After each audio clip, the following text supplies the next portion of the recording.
Bem-vindos a mais uma entrevista do CIER. Eu sou o Diego, faço parte da direção do CIER e hoje nós vamos falar sobre missões de paz e segurança internacional com a professora Kimberly Alves de Golim, professora adjunta do curso de Relações Internacionais da Universidade Paulista, mestre em Relações Internacionais pelo Programa de Pós-Graduação Santiago Dantas, na área de Paz, Defesa e Segurança Internacional, pesquisadora no Grupo de Estudo de Defesa e Segurança Internacional e membro da Rede de Pesquisa em Paz, Conflito e Estudos Críticos em Segurança. Bom, primeiro, obrigado, professora, por ter aceito participar. Oi, Diego, eu que agradeço. Não posso começar de outra forma além de agradecer, né? Agradecer pelo convite, é uma honra compor esse espaço com vocês. Muito obrigada a você e a toda a equipe do CIER que entrou em contato também. Para nós é um prazer ter você aqui. A gente ficou muito feliz de você ter aceito. E, assim, uma das primeiras perguntas que eu quis fazer já é um pouco voltada para uma coisa que acredito que interessa a mim, muito a mim e meus colegas, né? Que é muito referente a como as missões de paz foram, durante o período do regime militar, muito abandonadas, né? E com a redemocratização foram retomadas de forma tímida e no governo Lula foram adotadas de forma mais ampla, meio que como um auxílio à política externa do Celso Amorim e do Lula mesmo. E a gente colheu bastante bons benefícios dela, né? A gente teve uma melhora da imagem do Brasil no exterior. E depois do governo Lula, a gente viu um declínio nessas participações das missões de paz. O governo parou de incentivar elas, né, de participar. Tudo bem que nós temos a crise econômica e tudo mais, que podem ser um motivo, mas é nesse ponto que nós queremos entender, né, até onde as missões de paz podem ser um auxílio para a economia, para o desenvolvimento econômico e para a formação da política exterior. E o que nós estamos perdendo a descartá-la como uma forma de política exterior? Ótimo. Aqui acho que eu vou ter que pedir desculpa para vocês, porque vocês fazem perguntas sobre semana passada para professor e professor volta lá no século XIII, né? Tem que resgatar essa história. Mas talvez valha a pena comentar um pouquinho sobre as operações de paz, porque às vezes a gente fica em dúvida, ou pode gerar dúvida do que são, o que raios são essas operações de paz. Quando a ONU foi criada, a ideia, né, a ONU pós-Segunda Guerra Mundial, a ideia, o propósito principal era esse, né, preservar a paz, garantir essa segurança internacional. E aí, apesar de não constar com esses termos na Carta de São Francisco, o mecanismo escolhido para garantir essa segurança internacional era o que se chamava de algum mecanismo de segurança coletiva. Então, a ideia é que, caso surgisse alguma tensão, algum foco de conflito, os estados se uniriam para evitar que isso transbordasse, né, ganhasse escala e virasse uma guerra mundial como tinha sido há poucos anos atrás, né, como a humanidade já tinha presenciado. E a ideia principal dentro da própria estrutura da ONU era justamente essa, né, criar o Conselho de Segurança com os membros permanentes com poder de veto, foi um pouco nesse sentido, né? Então, quais eram os estados que podiam começar uma nova guerra de grandes escalas? Aqueles que tinham saído vitoriosos de alguma forma. Então, a escolha desses 5 membros permanentes foi nesse sentido, né, de que eles poderiam se autocontrolar. Então, o poder de veto era um pouquinho com esse propósito. Só que o que não se esperava é que depois da Segunda Guerra Mundial a gente ia começar esse conflito entre Estados Unidos e a antiga União Soviética, né? A gente teria o começo ali da Guerra Fria e ambos estavam presentes com poder de veto no Conselho de Segurança. Então esse mecanismo de segurança coletiva ele acaba ficando meio travado, né? Não consegue ser acionado. E aí os conflitos continuam acontecendo na humanidade, né? Enfim, no sistema internacional. E a ONU se viu um pouquinho receosa, né? As pessoas acabaram ficando com esse receio de que a ONU virasse uma nova Liga das Nações, que ficasse quase como um acessório, né? Ficasse fracassada, tivesse uma debandada, ela não fosse útil, ela não conseguisse ser acionada. E aí o mecanismo alternativo que surge são as operações de paz. Então não é algo que estava previsto lá na Carta de São Francisco, não é algo que estava previsto para ser utilizado enquanto mecanismo de resolução de conflitos internacionais, mas é a forma, o jeitinho que se encontra para que a ONU não fique simplesmente observando esses conflitos acontecerem.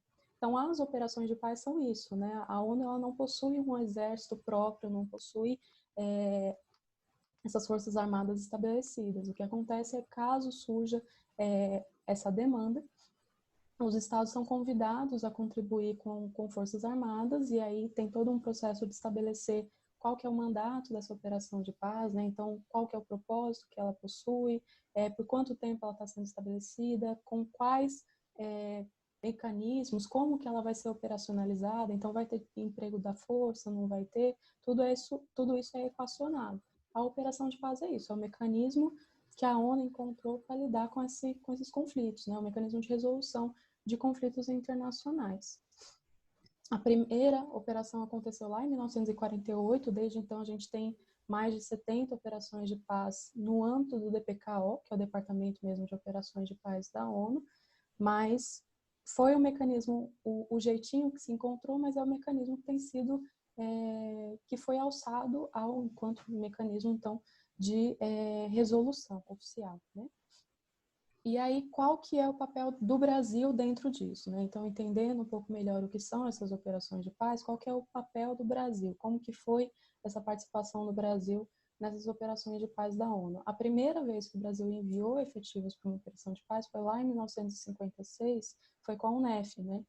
Então, a gente consegue talvez traçar alguns momentos, como você mesmo ressaltou, alguns momentos de maior participação e momentos de maior afastamento, né? Entre 56 e mais ou menos 67, né? Um pouquinho depois do período do estabelecimento desse regime militar no Brasil, a gente consegue talvez citar como se fosse uma primeira fase dessa participação brasileira em operações de paz, né? É uma fase talvez de baixa atuação, pelo menos no número de efetivos, né? Um baixo envolvimento, principalmente focado nessas operações ditas tradicionais, a ideia de que a ONU se colocava como uma terceira parte observadora, né? Então tem duas pessoas brigando, cada uma de um lado, a ONU se coloca no meio para evitar que elas continuem se estapefiando e para observar esse cessar-fogo, conduzir esse diálogo, né? Tentar resolver mais como se fosse essa terceira parte observadora de fato.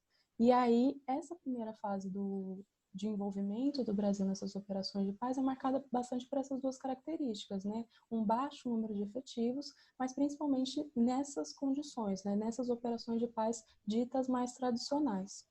E aí, quando é estabelecido esse regime militar, a gente percebe que tem um afastamento muito grande do envolvimento brasileiro em operações de paz. Não que o período tenha tido várias operações de paz sendo estabelecidas, porque, veja, a gente está no período de Guerra Fria.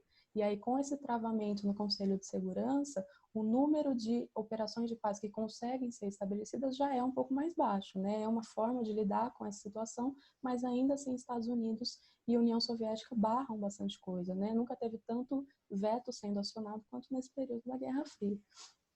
Então, no caso do Brasil, durante esse regime militar, a gente tem um afastamento, principalmente com receio, né? Muitos autores vão falar que é principalmente por um receio de talvez receber críticas em relação à violação dos direitos humanos que estava acontecendo aqui em âmbito doméstico, né? Então, ficaria difícil legitimar uma participação em operação de paz que estaria envolvida com essa percepção de conflito e auxílio, né? Quando, na verdade, domesticamente, a gente tinha algumas violações dos direitos humanos também. Então, esse período do regime militar é bastante marcado por esse afastamento da participação brasileira. E aí depois, alguns vão dizer que essa é uma fase, que essa talvez seja um intervalo entre uma fase e outra, mas depois, ali na década de 90, com o fim, de fato, da Guerra Fria, né, processo de redemocratização aqui no Brasil já acontecendo há um tempo, a gente tem uma outra fase de envolvimento, que aí sim a gente tem o que dá para chamar de talvez um alargamento dessa participação brasileira em operações de paz. Então, o número geral de operações de paz aumenta exponencialmente, né? Porque, veja, o final da Guerra Fria significa o fim de tanto veto acontecendo no Conselho de Segurança. Então, o número de operações de paz que são estabelecidas aumenta, tanto porque agora que a Guerra Fria terminou, esses focos de conflito que antes eram controlados um pouco por essas duas potências também ganham fôlego. Os próprios países recém-independentes também entram nesses níveis de instabilidade, né? Então, o número de operações de paz, de modo mais geral, também vai aumentar.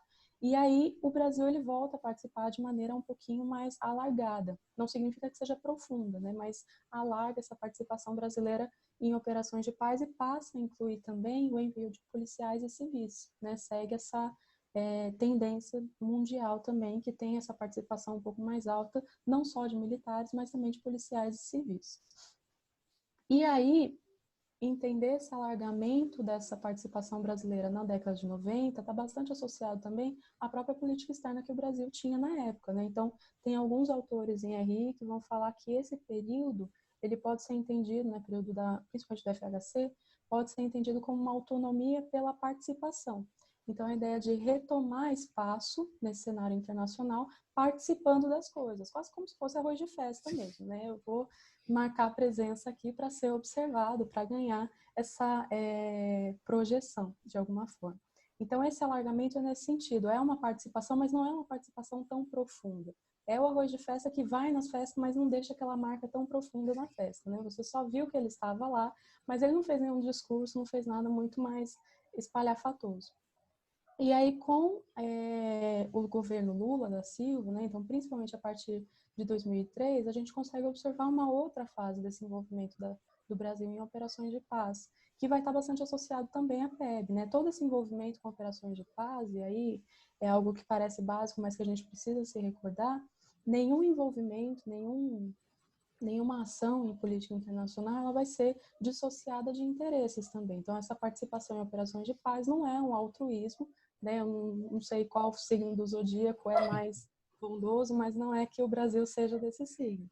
É a ideia de que todo esse esforço, ele também tem alguns interesses ali por trás. Isso não necessariamente é ruim, né? Isso é parte da política mesmo. Mas a ideia principal é que esse envolvimento em operações de paz ele garantiria a projeção internacional também, né? Então, o Brasil, ele tem essa tradição diplomática que vai muito a favor, pelo menos tinha, não sei se continua tendo, mas ele tinha essa tradição diplomática que ia muito a favor, que era aquela tradição do pacifismo, né? Tinha muito crédito quando se falava em mediações, tanto que participou de vários tratados e protocolos e negociações importantes durante esse período. Então, nesse processo, né, nessa fase principalmente de 2003. Talvez a gente consiga alargar um pouquinho até 2016, 2017 com o fim da MINUSTAH.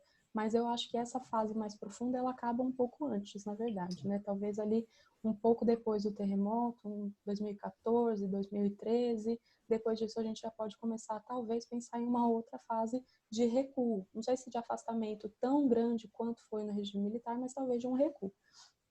Então, essa outra fase, marcada ali nos anos 2000, ela vai estar bastante associada a esse aprofundamento dessa participação em operações de paz. Então, não é só aquele arroz de festa que está indo, mas tem um fôlego muito grande também. O Brasil, ele foi Command Officer Commander, agora eu não lembro a ordem correta, mas ele atuou, né, com essa posição de destaque no Haiti durante toda a MINUSTAH, né, a missão das Nações Unidas para a estabilização ali do Haiti. E isso foi inédito. Nenhum país, nenhuma outra missão tinha ficado sob o comando nessa parte mais de defesa e de organização de um único país. Isso foi inédito, né? Então, o Brasil ele tem uma característica durante esse período bastante proeminente.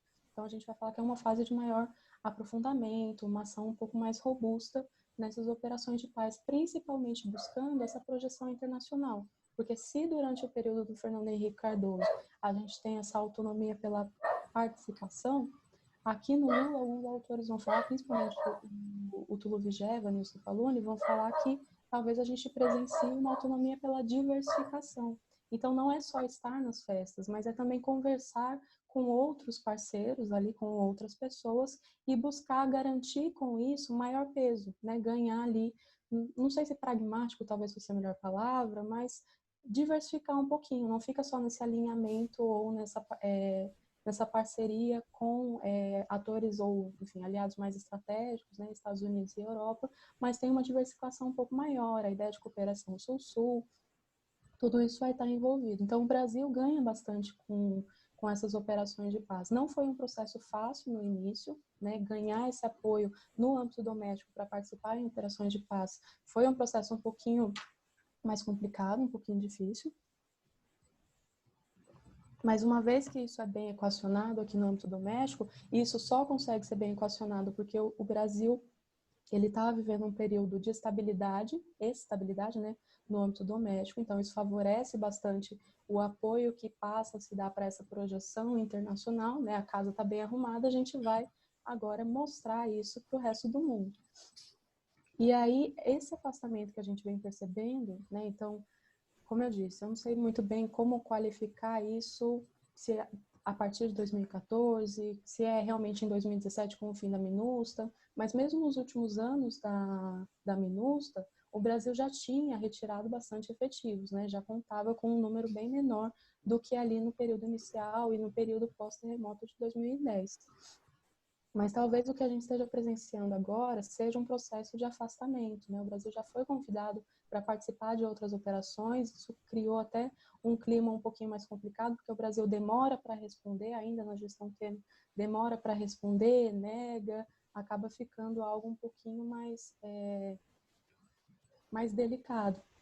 Então, talvez o que a gente esteja presenciando agora seja esse período de afastamento, não apenas por uma postura da política externa, também é, né, a política externa pós processo de impeachment, ela cai um pouco nesse sentido de tentar uma projeção internacional, de diversificação, a gente tem um processo um pouco diferente aí, mas é também por um processo de instabilidades, tanto internacionais, mas principalmente domésticas, né? E aí fica difícil, quando a casa não está bem arrumada, legitimar esse envio de forças armadas para outros países, para lidar com as situações. Até porque aqui no Brasil a gente ainda tem uma visão, né, pelo menos uma visão geral, de que as Forças Armadas são uma instituição bastante confiável, que tem muito crédito, o que em outros países isso não acontece, né? Então, nós passamos por um regime militar bastante tortuoso, né, que deixa marcas bastante profundas, mas o processo de recondução, de redemocratização, ele foi muito pactuado, não teve um rompimento. Por exemplo, na Argentina, por conta da disputa ali das Ilhas Malvinas,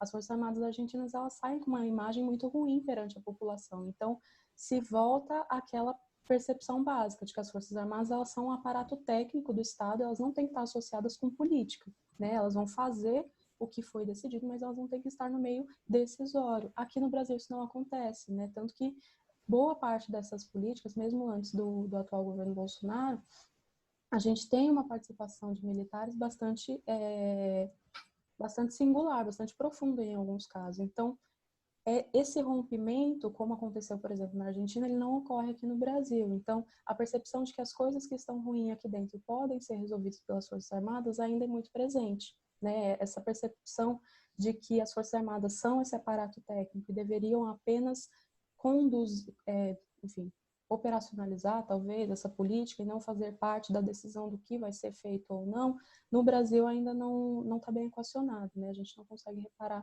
de modo tão profundo. E aí essas instabilidades políticas falam, as Forças Armadas precisam continuar aqui porque a gente precisa delas, né? E aí, enfim, isso dá espaço para um debate enorme só sobre esse assunto. Mas talvez esse afastamento seja um pouco por conta disso também, né? O período de estabilidade que a gente tinha nos anos 2000, principalmente no começo dos anos 2000, a gente não observa mais. Então, talvez esse afastamento também esteja associado a essas questões. Sim. Uh, aproveitando essa questão das missões de paz referente à ONU, a questão da ONU intervir até que ponto a ONU deve intervir militarmente? Porque, assim, pensando no caso dos anos 90, né, em 1994, na Ruanda a gente tem o genocídio, né, mais de 800 mil pessoas foram assassinadas, massacre étnico, né, e a ONU não interviu, não, basicamente, deixou que o genocídio ocorresse, mas, por outro lado, a gente tem a questão do Haiti, né, que teve uma instabilidade política e a ONU interviu a partir da seção 7 da Carta das Nações Unidas.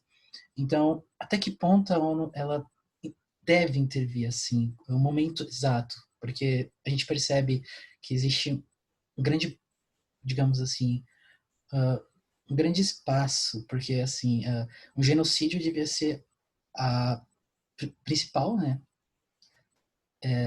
foco da ONU, assim, tentar evitar isso, até porque a ONU foi construída em cima da Segunda Guerra Mundial, que foi responsável pelo maior genocídio da história, né? Eu acho uma ótima pergunta, Porque a ONU ela vai ser essa organização intergovernamental internacional justamente com esse propósito de garantir essa paz e segurança internacional. Então, o papel da ONU nesse sentido é uma instituição que busca promover, facilitar essa cooperação internacional em prol desses objetivos, em prol dessa segurança internacional. Até porque é algo que a gente fala bastante em relações internacionais, o fato do sistema internacional ser anárquico, né, não tem ninguém acima dos Estados, os Estados são soberanos para agir da forma como eles bem entenderem, a ONU ela cria constrangimentos. Né? A ONU falar uma coisa ou uma decisão ser adotada no âmbito da ONU, não acatá-la gera alguns constrangimentos, mas não tem nada que impeça esses estados de irem contra aquela decisão que foi adotada. Mas aí esse ponto em específico sobre a atuação da ONU eu acho muito interessante, porque a busca por não repetir o que foi com a Liga das Nações era muito grande, né? De não simplesmente deixar as coisas acontecerem. E aí, voltando, então, a Liga das Nações criada ali pós Primeira Guerra Mundial, com o propósito de evitar uma outra guerra, né, uma outra grande guerra, falha miseravelmente quando ocorre e começa a Segunda Guerra Mundial. Isso por vários motivos, né? O fato de os Estados Unidos nunca terem ratificado sua entrada, né? Várias questões ali colocadas. Então, a ONU, ela busca não repetir esses mesmos erros. Ela abarca tudo aquilo que a Liga das Nações estava tentando fazer, né? Todos os materiais é incorporado na ONU. E aí, o próprio poder de veto dentro do Conselho de Segurança é uma tentativa de garantir que isso não vai se repetir. Mas quando a gente fala de operações de paz, às vezes uma análise um pouco menos atenta, uma análise um pouco mais superficial, pode dar a entender que para a ONU resolver essas questões, ela precisa agir da forma como for necessária, inclusive se for empregando a força.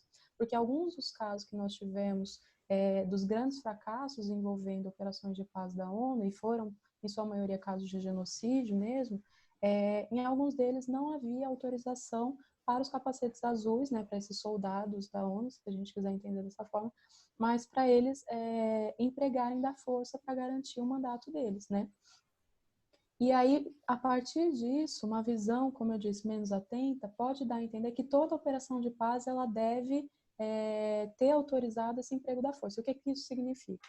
Quando uma operação de paz, por exemplo, é de supervisão da trégua ou algo assim, é quase como se tivesse, como eu falei, duas pessoas brigando, uma de cada lado, a ONU se coloca ali no meio com um binóculo e ela vai ficar observando se aquele cessar-fogo está sendo cumprido, né? Então não tem autorização para emprego da força, a não ser para garantir a própria sobrevivência das pessoas que estão ali sob o manto dessa operação de paz, para conduzir essa operação de paz. Então é como se essa pessoa ali no meio de duas pessoas que estão cada uma com uma arma, ela só tivesse um bloquinho de notas, uma caneta para anotar quando elas atiraram e esse binóculo para ver de onde veio. Não tinha essa autorização para usar da força para impedir que houvesse esse disparo de tiros.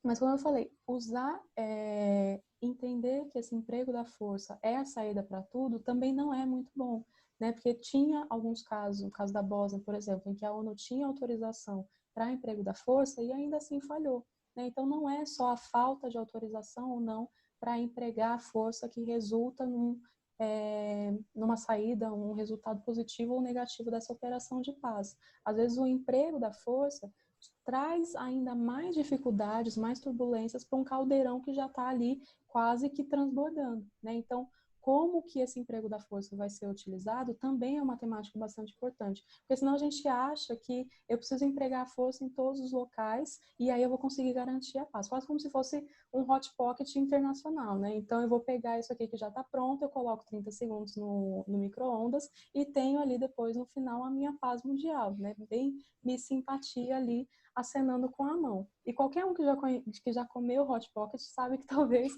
o resultado não seja tão bom assim, né? Não vai matar a fome e ainda pode dar uma dor de estômago, pode dar ali colesterol alto e por aí vai. Então, a saída muito simples para questões que são complexas talvez não sejam o melhor caminho, né? Só empregar, só autorizar esse emprego da força não é suficiente. É preciso levar em consideração essas localidades, né? Então, como está o conflito, qual que é o tipo de conflito? Porque, veja, quando eu me coloco na frente de duas pessoas e eu sei que o conflito é entre essas duas pessoas, né? Elas estão uniformizadas, né? A escola A e a escola B. E eu sei quem que está de cada lado. é uma coisa, é um conflito que a gente vai falar que é um pouquinho mais tradicional, né? E aquelas guerras de trincheiras, os estados mandam seus exércitos ali uniformizados para essa fronteira e vão guerrear ali. Com o passar do tempo, a gente vê uma diversificação e uma complexidade muito maior nessas relações internacionais, inclusive nesses conflitos internacionais, porque por vezes eles não são mais entre duas pessoas delimitadas, né? Não tem gente ali uniformizada para eu saber quem está do lado A, quem está do lado B. A maior parte desses conflitos contemporâneos agora, eles são intraestatais, eles estão dentro do Estado. Então, como que eu sei quem está de um lado e quem está do outro? Sim. Como que eu sei, como que eu lido com essa questão da soberania? Como que eu vou lidar com esse conflito que tem uma capacidade, enfim, de transbordar muito grande, porque a gente está em um momento de uma nova fase da globalização, fronteiras muito mais porosas, né? Nada fica mais tão localizado, as coisas se espalham de uma forma muito rápida.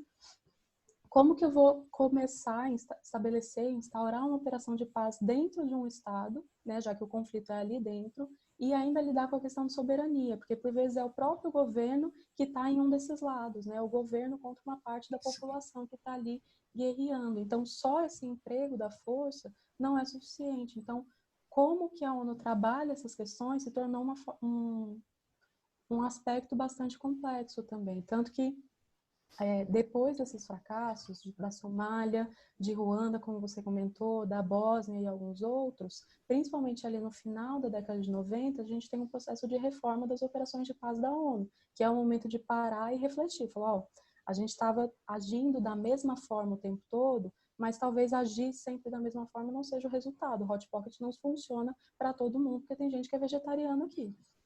Talvez a gente precise pensar cada conflito por si, a gente precisa olhar essas particularidades, essas localidades, e aí ver a melhor situação para aquele determinado contexto. E aí isso envolve também perguntar para aquela população, né? Dentro da literatura de missões de paz, a gente vai falar bastante sobre essa virada local.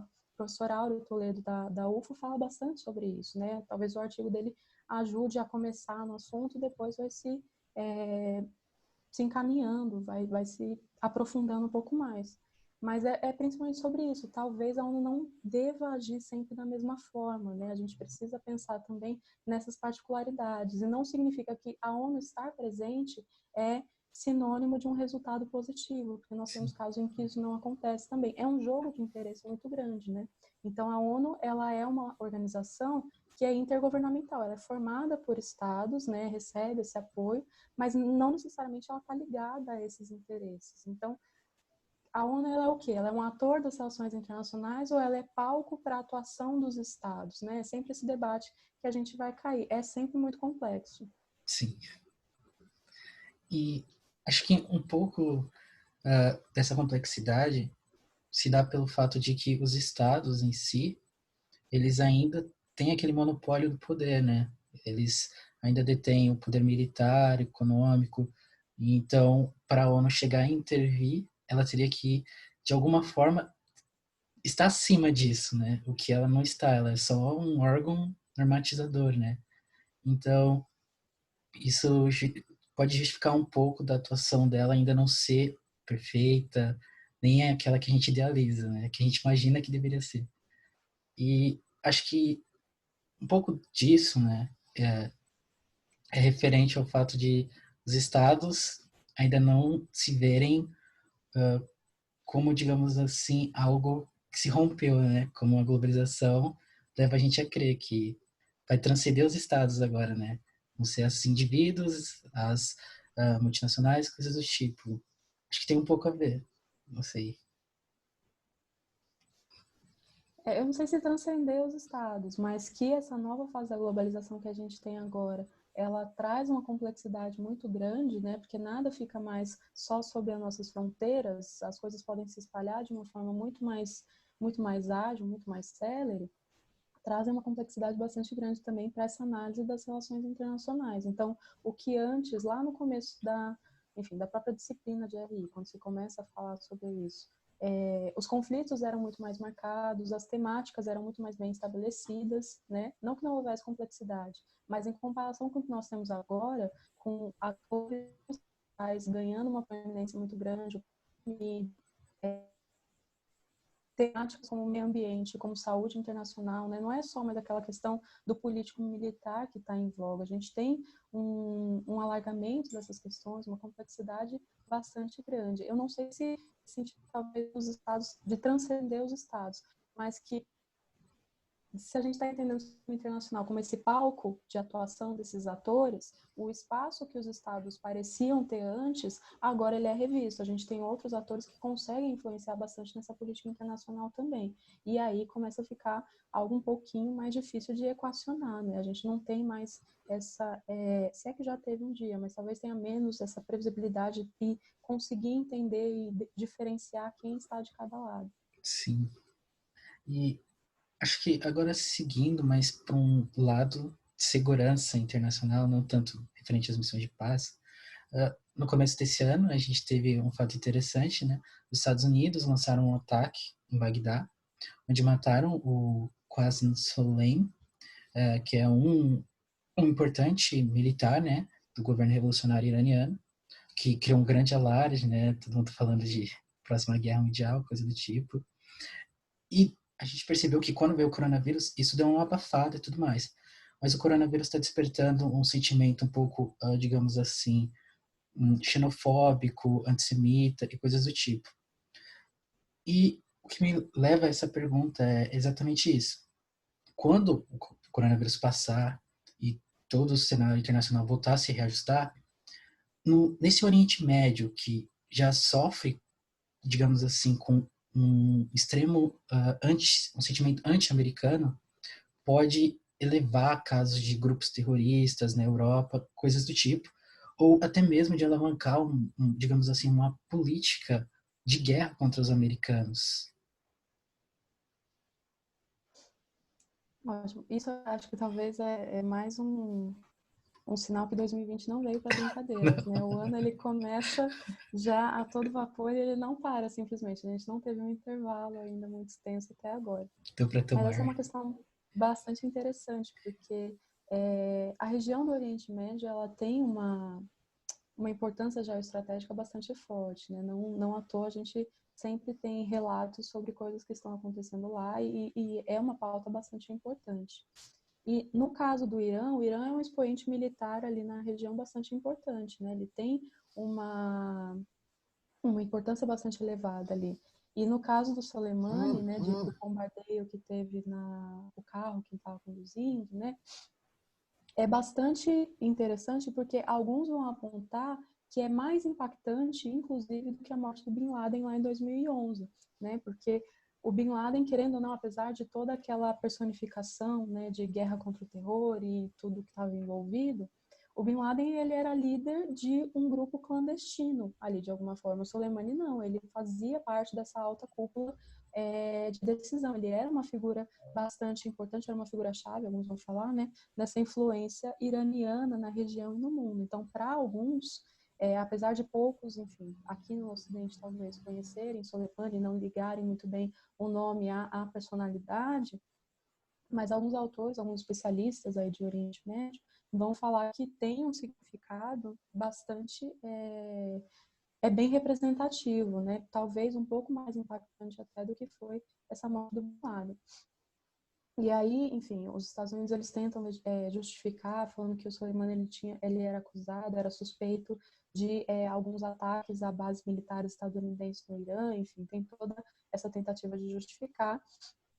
Mas eu não sei até que ponto isso vira uma terceira guerra mundial, no sentido, eu não sei até que ponto essa pandemia do coronavírus, do Covid-19, que está impedindo, se é uma utilização, uma instrumentalização dessa retórica também a manter esse inimigo externo e legitimar. A gente percebe que o Trump ele é um pouco fora da curva em algumas medidas, mas em nem todas, né? A gente parece que o Trump ele rompe com uma política externa estadunidense, quando na verdade ele está continuando. A única coisa é que agora é muito mais declarado. O Obama ele tinha uma postura bastante parecida com o Bush, por exemplo, né? Só que o discurso era um pouquinho distinto em alguns pontos. Então aqui com o Trump eu não sei muito bem se talvez a gente não tenha que observar esse ataque, né, a morte do Soleimani também com esse baixo índice de aprovação nos Estados Unidos, né, em relação ao Trump. Eu acho que a questão quando se relaciona com os Estados Unidos, é bastante complexa nesse sentido, porque, diferente daqui do Brasil, a política externa lá é uma pauta muito presente, né? Aqui, quando a gente fala, por exemplo, de debates eleitorais, política externa quase passa batido. O foco dos debates é falar de economia, falar de educação e outros pontos. Lá não é o caso, né? A pauta de política externa é bastante presente.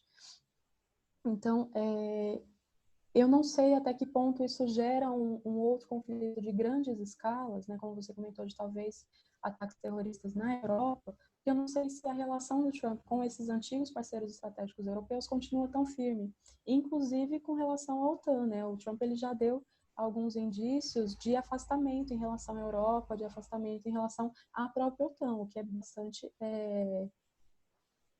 enfim, eu fico um pouco surpresa com algumas das falas. Então, eu não sei se os ataques seriam direcionados à Europa ou se talvez fossem direcionados aos próprios Estados Unidos mesmo. Não sei se em território estadunidense ou em bases, talvez, espalhadas dos Estados Unidos em outros locais, mas talvez esses ataques possam ser um pouco mais direcionados. Essas retaliações, e o próprio Ayatollah falou que poderiam ser esperadas fortes vinganças, né?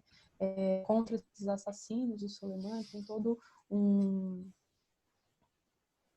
tom de voz um pouco mais acentuado, mas eu fico na dúvida se talvez vai ser direcionado à Europa, né? E aí talvez a Europa ela possa contar com essas questões por outras razões, né? Falar de xenofobia, crise de refugiados, talvez esses outros motivos a gente possa começar não, a gente possa pensar esses ataques terroristas na Europa, mas nesse aspecto em específico, eu vejo um pouco mais esses ataques acontecendo diretamente aos Estados Unidos do que em relação à Europa, justamente por conta desse distanciamento um pouco do Trump com a União Europeia, com a OTAN. Mas aí um ponto que eu acho importante aqui é que quando a gente fala dessas temáticas, fala de Estados Unidos, Oriente Médio, fala de terrorismo, enquanto analista de relações internacionais, um ponto fundamental é não cair no conto de que a política internacional é como se fosse um filme da Disney, né? Então nós temos heróis e temos ali do outro lado o vilão. Essa construção narrativa ela precisa ser bastante analisada, né? Porque chamar alguém de terrorista já faz parte de um processo de construir esse inimigo. O terrorismo é algo ruim, a gente está combatendo esse inimigo, quando na verdade práticas terroristas são adotadas de ambos os lados, né? Os Estados Unidos se adota de práticas terroristas, assim como os outros grupos que ele denomina enquanto terroristas. Então, essa disputa narrativa é um ponto bastante importante para se analisar desde as relações internacionais, né? Para a gente não cair nesse conto de quase como se fosse Star Wars, né? O lado do bem e o lado do mal. Essa construção narrativa, essa construção do inimigo, essa personificação do inimigo, ela é bastante importante. Sim. E continuando falando dos Estados Unidos, porque a política externa americana nos últimos tempos vem dando sinais, né, preocupantes, assim. E acho que é uma notícia recente, na verdade, né, foi dada no domingo, de que a Venezuela, mas o governo de Maduro, né, prendeu 2 ex-militares americanos que tinham a intenção de atentar contra o Nicolás Maduro. Nesse sentido, o atrito entre os Estados Unidos, né, se intensifica, já é muito evidente que está chegando a um ponto muito, muito elevado esse atrito. E a gente sabe que os Estados Unidos têm muita dificuldade em invadir o território venezuelano pelas questões que estão envolvidas, né, geopolíticas, com China e Rússia, tudo mais. E a partir disso, a gente sabe que os americanos vão forçar o governo de Nicolás Maduro ao máximo que eles podem. E isso me faz buscar entender se os americanos podem, de alguma forma, buscar o atrito entre Venezuela e Colômbia para justificar uma invasão da Colômbia, incentivar uma invasão da Colômbia na Venezuela, como uma forma, digamos assim, lembrando o que acontecia na Guerra Fria, né? Onde, quando a União Soviética e os Estados Unidos tinham interesse em um país, eles tinham aquele acordo de nós não intervimos diretamente, nós vamos colocar alguém que busque nossos interesses. E nesse sentido, esse atrito entre Colômbia, por exemplo, com as Farc, né, que a gente vê, acho que não sei exatamente quando ocorreu, mas o Donald Trump, os Estados Unidos, na verdade, né, denunciou a Venezuela de estar cooperando com as Farc, com o narcotráfico, coisas desse tipo que também levam a atrito contra a Colômbia. Nesse sentido, você vê alguma tentativa americana de influenciar a Colômbia a invadir a Venezuela para tentar derrubar o Maduro? Assim. Acho que é uma pergunta também.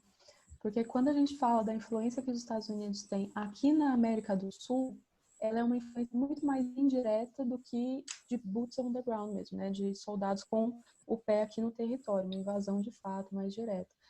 Na América Central e Caribe isso é um pouco distinto, né? O número de invasões diretas ali dos Estados Unidos é bem grande, com Nicarágua, Panamá e vários outros. Aqui na América do Sul, eu acho que seria uma surpresa essa invasão mais direta, né? Seria a primeira, enfim, talvez esse período mais contemporâneo que a gente está chamando, mas se bobear, a última deve ter sido lá em 1800, mas o período talvez ainda de insurgência, não era nem de invasão de fato, enquanto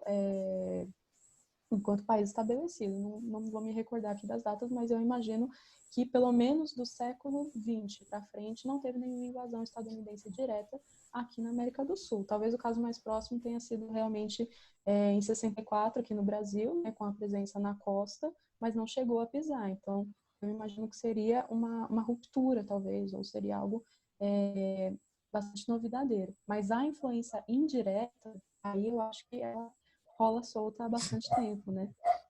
Então, essa tensão entre Estados Unidos e Venezuela ela já é um pouquinho mais antiga, mas nesse caso em específico, eu acho que se utilizar desses outros conflitos para influenciar ali e ter garantidas os seus interesses, faz bastante sentido, né? Como eu falei, no caso do Panamá, por exemplo, no final da década de 80, o Panamá ele vai ter muitas similaridades com a Venezuela de hoje, né? Então, a ideia de diversas eleições que tinham sido acusadas de fraude, movimentações, protestos populares que estavam sendo duramente repreendidos, então a repressão muito alta, enfim, interesses por parte dos Estados Unidos, né? Então no caso ali era o canal, no caso da Venezuela a gente tem as reservas de petróleo. Então tem algumas similaridades. Não acho que seria impossível essa invasão direta, mas me surpreenderia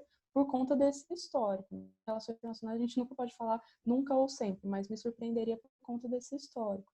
Mas eu não sei se me surpreenderia tanto, assim, no sentido de achar que é impossível, porque é muito comum essa ideia de um inimigo para a gente conseguir legitimidade interna. Então, talvez essa caída de legitimidade, enfim, me fugiu o termo, os índices de aprovação, né, caindo bastante em relação ao Trump, eles podem levar a buscar uma guerra que vai falar, não, vocês precisam de mim para lidar com essa situação. Já aconteceu isso em alguns outros momentos. Mas eu acho que se utilizar de outros conflitos para ter esses interesses garantidos, né, para influenciar nessa mudança de regime na Venezuela, para mim faz muito sentido, tanto com a Colômbia, mas talvez enquanto parceria com o Brasil. Né? A gente tem uma relação muito pendular, né? De pêndulo mesmo, de vai e volta com os Estados Unidos, em alguns momentos de maior acercamento, em momentos de estreita relação, em momentos de maior afastamento. No caso agora com a gestão Bolsonaro, a gente tem uma tentativa de alinhamento bastante forte, de acercamento. Não sei se é retribuído, né, se é recíproco, mas a gente tem essa tentativa de acercamento bastante grande. Então, eu acho que, caso isso ocorra, né, o Brasil talvez, pelo menos pensando nessa atual política externa brasileira, talvez também fosse um ator importante para influenciar dentro desse conflito. Né? Também talvez pudesse ser esse braço estadunidense aqui na América do Sul para ter essa mudança de regime que interessa tanto para os Estados Unidos. Eu não ficaria surpresa nem com um lado nem com o outro. Por mais que eu acho que uma intervenção, uma invasão direta seria um pouco distante, um pouco diferente do que vem acontecendo, né? Então, na América do Sul isso não é tão comum, não sei se porque está perto, mas não está tão perto quanto a América Central, mas eu acho que ter essas interferências, ter alguma ação de influência, né? Essa proposição, essa busca pela mudança de regime, eu acho que seria muito possível, sim. E acho que ainda seguindo nessa temática, essa aqui pode parecer um pouco, digamos assim, um ceticismo ou coisa do tipo, porque, assim, a gente sabe que o coronavírus, ele vai trazer uma crise econômica de proporções próximas à da crise de 29, né? Acho que, se eu não me engano, ainda nessa semana, os Estados Unidos, a mídia, né, apresentou a taxa de desemprego nos Estados Unidos e chegou próximo da crise de 29. E a gente sabe que nesses momentos de crise, movimentos fascistas, nacionalistas surgem por todo mundo, né? A gente vê isso. Acho que sexta-feira mesmo a ONU já emitiu, né, um comunicado pedindo para a gente ter calma, respeito, porque estavam tendo muitos casos de xenofobia, coisas do tipo. Nesse sentido, eu vejo muita similaridade, né, com o período que antecedeu a Segunda Guerra Mundial, né? Crise de 29, governos nacionalistas, fascismo, tudo isso culminou naquele conflito. Porém, a gente tem um fator interessante, né, que é a globalização e as instituições, digamos, internacionais, né, como a ONU, a OMC e tal, que também vêm sendo questionadas. Nesse sentido, a gente pode caminhar para um cenário semelhante ao da Guerra Fria, digamos assim, só que dessa vez com polos de poder maiores, digamos assim. A gente tem a China, a Rússia, a própria União Europeia, que vem se distanciando dos Estados Unidos, e os Estados Unidos. Entendi. Eu acho um bom questionamento. Os números, em termos de aspectos econômicos, ou impactos econômicos da economia, eles são muito similares, de fato, com o que a gente observou ali nas primeiras décadas do século XX. Mas um ponto que você ressaltou muito bem é justamente esse, que apesar desses impactos econômicos ou da situação econômica talvez estar se assemelhando bastante, a complexidade que a gente tem nas outras áreas, né, do ponto de vista político, institucional, de relações mesmo nesse âmbito internacional, é bem distinto. Então, eu acho que repetir o que aconteceu naquele caso não é muito provável por conta disso, dessa complexidade que você mesmo já ressaltou. Mas eu acho que os impactos econômicos, eles vão afetar bastante, crises econômicas de modo geral, impactam bastante nessa percepção do outro, né, nesse aumento de ondas nacionalistas, conservadoras, de xenofobia também. Então, o que a gente já vinha presenciando com a questão dos refugiados, né, então, o fato de dessas ondas de refugiados muito grandes, enfim, né, essa percepção de que eles estão roubando nossos empregos, eles estão roubando o nosso estão usufruindo do nosso sistema de saúde, por aí vai, a gente já vinha observando isso há um tempo, já era algo bastante assustador. Eu acho que com esse novo elemento da pandemia e com, né, a derrocada, o quanto influencia, está influenciando, ainda vai influenciar nesses aspectos econômicos, é um fator bastante importante para considerar mudanças, né? Não sei se mudanças na distribuição de poder que a gente tem no sistema internacional. Então, pós-pandemia, a gente está vendo uma queda da hegemonia estadunidense, o surgimento da China ocupando esse lugar. Eu não sei se mudanças tão profundas assim. Eu acho que esse é um momento, inclusive, de cuidado, né? Enquanto analista de relações internacionais, a gente precisa ter um certo cuidado, porque quando a gente está muito próximo do evento, é um pouco mais fácil de se impressionar e prever coisas que, né, podem ser mirabolantes. Eu acho que previsões nesse sentido são sempre muito complexas. O nosso papel aqui não é ter uma bola de cristal, mas é analisar os fatores que a gente tem aqui no momento, as tendências, e pensar nessas possibilidades, mas prever o que vai acontecer é sempre muito cuidado. Acho que a gente tem que ter sempre um pé atrás com pessoas que estão prevendo coisas que vão acontecer no futuro, né? Pensar o futuro é sempre muito importante, mas prever são palavras muito traiçoeiras. Eu acho que a gente precisa bastante de atenção com essas previsões que nos são oferecidas.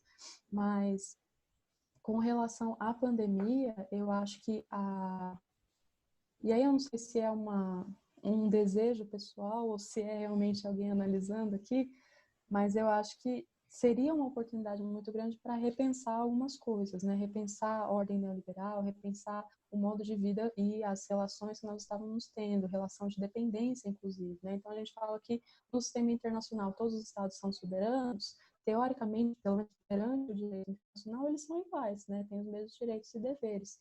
Mas quando a gente fala das capacidades que esses estados possuem, tem uma diferença muito grande. Então, existem talvez alguns estados mais iguais do que outros. A gente tem uma relação de dependência, uma hierarquia dentro desse sistema internacional também bastante importante, né? Não dá para falar que o Brasil tem a mesma capacidade de pautar a agenda econômica, de faltar a agenda de segurança que os Estados Unidos ou que outros países.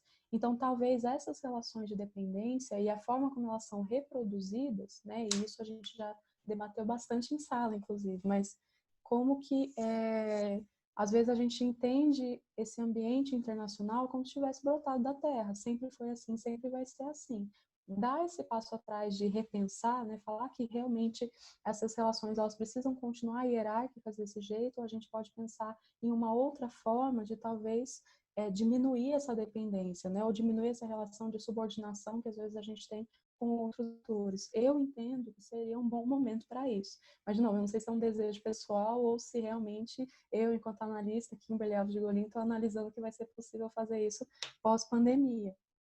Mas eu acho que essa possibilidade seria um momento adequado, porque é um momento de tanto reboliço que talvez a gente possa pensar em reorganizar algumas coisas. Eu só acho que não seria exatamente igual ao que a gente viu ali no começo do século XX, mas pensar em algumas mudanças, enfim, esses impactos econômicos, eles não param na esfera econômica, né? Geralmente, quando o campo econômico não está muito bem, essas outras questões como xenofobia, elas tendem a aflorar. Infelizmente, eu acho que nós nunca nos livramos delas, mas quando a economia está bem, elas ficam mais veladas, elas ficam mais camufladas. E nesses momentos, elas começam a surgir com mais força. Essas ondas, não à toa tem um filme que chama A Onda, que fala um pouco sobre isso, né? Sobre como esses regimes totalitários, eles podem retornar a qualquer momento. Não é uma questão simplesmente de agora nós aprendemos a lição. Dependendo um pouco do contexto em que nós estamos, às vezes permitir alguns discursos leva a esse enfim, ao retorno de algumas questões assim. Então, infelizmente, eu acho que nós nunca nos livramos dessas questões. E agora, com essas questões econômicas, conflitos, apontar dedos e tentar encontrar culpados é bastante recorrente, né? A imagem que a China tem hoje, por conta da pandemia, é um pouco nesse sentido também, né? Vocês são os culpados, vocês são o inimigo a ser combatido em alguma medida. Então, eu acho que é bastante possível que depois de todo esse processo, né, eu não sei quanto tempo ele vai levar para realmente sair, mas agora, após Covid-19, Covid-19, eu acho muito possível novos focos de tensão acontecendo. Eu não sei se escalaria para uma grande guerra mundial, né? Não seria mais talvez bipolar, como os documentos seriam aí alguns núcleos. Eu não sei a escala que isso alcançaria, porque a gente também tem a gente alcançou um nível tecnológico bastante alto, né? Então, guerras de grande escala, não sei se seria muito possível, porque a gente não precisa de bombas que destroem a Terra 7 vezes seguidas, né? Destruindo uma já cumpriu ali o recado. Então, eu não sei o quanto essa grande escala ela não seria constrangida pelos próprios atores, né? Então, a gente, como foi na Guerra Fria, né? A gente não vai chegar nesse nível, porque se eu ameaçar ou se eu de fato utilizar esse armamento nuclear, outros também possuem e aí a guerra vai enfim, a Terra vai para o espaço. Mas eu acho que novos focos de tensão e esse acirramento, talvez, essas ondas nacionalistas, elas tendem a talvez perdurar um pouquinho. Eu acho interessante isso, né? Porque a gente está vendo, em meio a toda essa pandemia, muita questão desse conflito China e Estados Unidos, né? Tanto que, acho que no começo dessa semana já teve, assim, um sentimento de um novo atrito, uma nova guerra comercial, né? Que já elevou um pouco o tom, né? E acho que nesse sentido, o Covid-19 pode levar, por exemplo, a guerras comerciais ou embargos, coisas do tipo. Mas eu também não vejo uma nova guerra mundial, coisa do tipo, até porque todo mundo sai perdendo nisso, né? Então, eu acho que essa foi a nossa última pergunta, né? Que foi, acho que bastante interessante até, né? Acho que a gente explorou um pouco os futuros cenários, né? Que podem acontecer, coisas do tipo. E eu queria agradecer muito, professora, por você ter topado fazer essa entrevista. Achei muito interessante, porque eu acho que a pauta internacional, para o internacionalista, é sempre interessante, né? Explorar todas as possibilidades. Missões de paz também, que eu acho que é uma coisa interessante de se aprofundar, entender melhor, né? Porque às vezes a gente fica muito aquele aspecto vulgar, né? A gente não se aprofunda e aí a gente acaba entendendo as missões de paz de uma maneira um pouco errada, digamos assim, né? De uma visão mais idealista, como você mesmo disse, né? As missões de paz vão salvar o mundo e não é bem isso. E eu também queria agradecer, né, os meus colegas, né, o Gandhi, a Nachelle, a Bruna, a Cássia, o Fernando e a Maiene, né, porque eles também fizeram um grande esforço para a gente poder fazer isso, e eu fico muito feliz da gente estar podendo produzir essas entrevistas, poder falar dessas coisas assim que são tão interessantes. Eu que agradeço o espaço, agradeço também no seu nome todo, Ciele. Eu acho que o esforço que vocês estão fazendo é bastante importante de debater essas questões e debater de uma forma bastante profunda, mas muito tranquila também, né? Sem essa carga tão pesada e tão distante que parece que às vezes a gente tem dos assuntos, né? Traz um pouquinho mais para próximo também. Vai estar no Facebook, todo mundo vai ver. Então, eu acho que popularizar, democratizar um pouco esse acesso a esses debates, a essas questões, é algo bastante importante e bastante louvável. Parabéns por todo o esforço que vocês estão fazendo, tanto com essa entrevista, mas os outros textos e outros produtos que vocês estão colocando ali na página. Parabéns mesmo. E muito Obrigado, obrigada. Sara. Nós que agradecemos, a gente ficou muito feliz de você ter aceitado. A gente espera ter uma próxima entrevista com você, focando mais em teorias, coisas do tipo, né? Porque eu Ok. acho que também seria muito interessante abordar isso. E acho que, de coração, muito obrigado mesmo. Eu que agradeço. Foi ótimo, foi um prazer. Obrigado.